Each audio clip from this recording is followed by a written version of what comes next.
ಎಲ್ಲರಿಗೂ ನಮಸ್ಕಾರ. ಇಂದಿನ ಸಂಚಿಕೆಯಲ್ಲಿ ನಿಮಗೇನಾದರೂ ತೊಂದರೆಯನ್ನು ಮಾಡಿ ಮಾಟಮಂತ್ರದ ತೊಂದರೆಯನ್ನು ಮಾಡಿದ್ದರೆ ಈ ಒಂದು ಸರಳ ಪರಿಹಾರವನ್ನು ಮಾಡಿಕೊಳ್ಳಿ.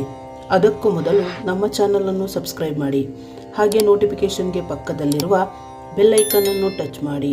ನಿಮ್ಮ ಜೀವನದ ಯಾವುದೇ ಸಮಸ್ಯೆಗಳಿದ್ದರೂ ಶಾಶ್ವತ ಪರಿಹಾರಕ್ಕಾಗಿ ಪಂಡಿತ್ GN ಭಟ್ ಅವರನ್ನು ಸಂಪರ್ಕಿಸಿ. ಅವರು ನಿಮಗೆ ಶಾಶ್ವತವಾದ ಪರಿಹಾರವನ್ನು ಮಾಡಿಕೊಡುತ್ತಾರೆ. ವೀಕ್ಷಕರೇ, ನಿಮ್ಮ ಮನೆಯಲ್ಲಿ ಮಾಟಮಂತ್ರದ ಸಮಸ್ಯೆಯನ್ನು ಎದುರಿಸುತ್ತಿದ್ದರೆ ಹಲವಾರು ತೊಂದರೆಗಳು ಕಾಡುತ್ತಿರುತ್ತದೆ. ಆ ಒಂದು ಹಲವಾರು ತೊಂದರೆಗಳನ್ನು ನೀವು ಕ್ರಮೇಣವಾಗಿ ನಿರ್ಮೂಲನೆ ಮಾಡಿಕೊಳ್ಳಲು ಒಂದು ಹಿಡಿ ಉಪ್ಪು ಹಾಗೆ 2 ಒಣಮೆಣಸಿನಕಾಯಿಯನ್ನು ತೆಗೆದುಕೊಂಡು ನಿಮ್ಮ ಮನೆಯ ಸುತ್ತಲೂ ಬರಬೇಕು.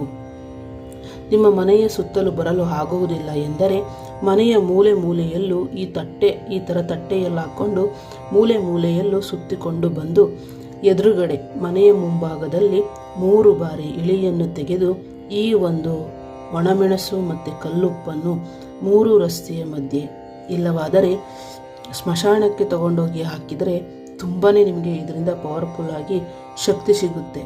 ಇದನ್ನು ಸ್ಮಶಾನದಲ್ಲಿ ತೆಗೆದುಕೊಂಡು ಹೋಗಿ ಹಾಕಿಬಿಡಿ. ಹೀಗೆ ಮಾಡುವುದರಿಂದ ನಿಮಗೆ ಇರುವಂತಹ ಮನೆಯಲ್ಲಿ ಯಾವುದೇ ಸಮಸ್ಯೆಯಾದರೂ ನರದೃಷ್ಟಿ ದೋಷ, ಕೆಟ್ಟ ದೃಷ್ಟಿ ದೋಷ ಯಾವುದೇ ಇದ್ದರೂ ಮನೆಯೊಳಗೆ ಇರುವಂತಹ ಸಮಸ್ಯೆ ನಿವಾರಣೆ ಆಗಲು ಈ ರೀತಿ ನಾವು ತಿಳಿಸಿರುವ ರೀತಿಯಲ್ಲಿ ಮಾಡಿ ವೀಕ್ಷಕರೇ ಪರಿಹಾರ ಸಿಗುತ್ತೆ.